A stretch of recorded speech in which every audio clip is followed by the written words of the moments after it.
আজ সরস্বতী পূজা। সনাতন হিন্দুরা রাজধানী ঢাকা সহ সারা দেশে জ্ঞান ও বিদ্যার দেবী সরস্বতী আরাধনায় এ পূজা উদযাপিত হচ্ছে। সনাতন ধর্মাবলম্বীদের বিশ্বাস অনুযায়ী প্রতি বছর মাঘ মাসের শুল্ক পক্ষের পঞ্চমী তিথিতে বিদ্যা দেবীর বন্দনা করা হয়। এই জন্য ভক্তবৃন্দ, বিশেষ করে শিক্ষার্থীরা বিভিন্ন শিক্ষা প্রতিষ্ঠান ও মন্দিরে মন্দিরে সরস্বতী পূজার আয়োজন করেছে। আজ সকাল 10:27 এ তিথি শেষ হবে। ইতোমধ্যে পূজার আয়োজন সম্পন্ন হয়েছে। ঢাকার বিভিন্ন মন্দির ও শিক্ষা প্রতিষ্ঠানে পূজার আয়োজন হলেও সরস্বতী পূজার প্রধান কেন্দ্র হয়ে ওঠে ঢাকা বিশ্ববিদ্যালয়ের জগন্নাথ হল মাঠ।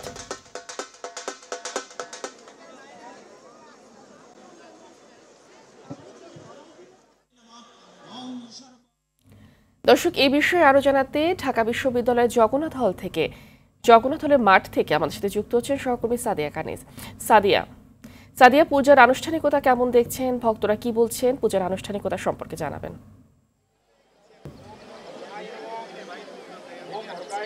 ফাহমিদা, মাঘের সকালে সাদা রাজহাঁসের পিঠে চড়ে দেবী সরস্বতী আবির্ভূত হলেন ভক্তদের মাঝে। তারা আসলে দেবীর প্রার্থনায় কিন্তু কোনো রকম কমতি রাখেননি যারা ভক্তরা আছেন, বিশেষ করে শিক্ষার্থী যারা আছেন। আমি এই মুহূর্তে ঢাকা বিশ্ববিদ্যালয়ের জগন্নাথ হলের মাঠে রয়েছি। এখানে কিন্তু আপনি জানেন প্রত্যেক বছরই আলাদা আলাদা বিভাগের শিক্ষার্থীরা আলাদা আলাদাভাবে মণ্ডপ করে দেবী সরস্বতীর পূজা দেন। এবং আপনি জানেন যে দেবী সরস্বতী যেহেতু বিদ্যার দেবী, জ্ঞানের দেবী, কলার দেবী, সেই জায়গা থেকে কিন্তু শিক্ষার্থীরাই বেশি করে দেবী সরস্বতীর পূজা করে থাকেন এবং অন্যান্যরাও করেন, তবে দেবীর সরস্বতীর পূজা কিন্তু শিক্ষার্থীরাই বেশি করেন। এবং আপনাকে একটি বিষয় জানিয়ে রাখি, আজকে কিন্তু ছোট যে শিশুরা আছেন তাদেরকে হাতে খড়ি দেয়া হয় এবং কিছু কিছু মণ্ডপে এরই মধ্যে হাতে খড়ি সম্পন্ন করেছেন শিক্ষার্থীরা।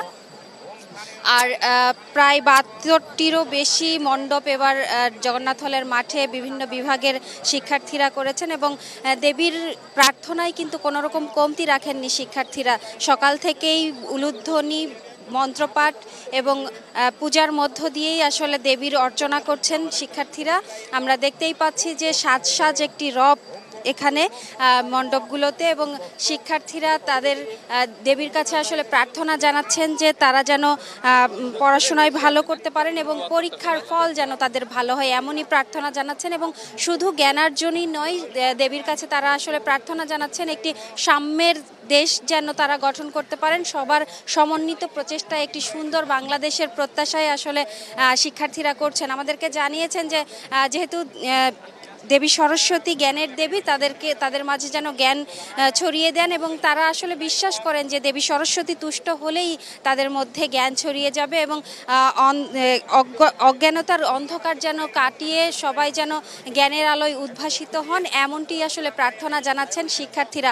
বিভিন্ন বিভাগের বিভিন্ন এক একটি মণ্ডপের আলাদা আলাদা ধাঁচের করে কিন্তু আলাদা আলাদা বুননে আলাদা আলাদা ভাবে কিন্তু প্রত্যেকটি মণ্ডপে দেবী সরস্বতী স্থান পেয়েছে। আমরা দেখতেই পাচ্ছি রাজহাঁসের পিঠে চড়ে হাতে বীণা নিয়ে কিন্তু দেবী সরস্বতী আবির্ভূত হয়েছেন এবং দেবীকে কিন্তু পূজা জানাতে দেবীর প্রার্থনায় কিন্তু কোনো রকম কমতি রাখেননি শিক্ষার্থীরা।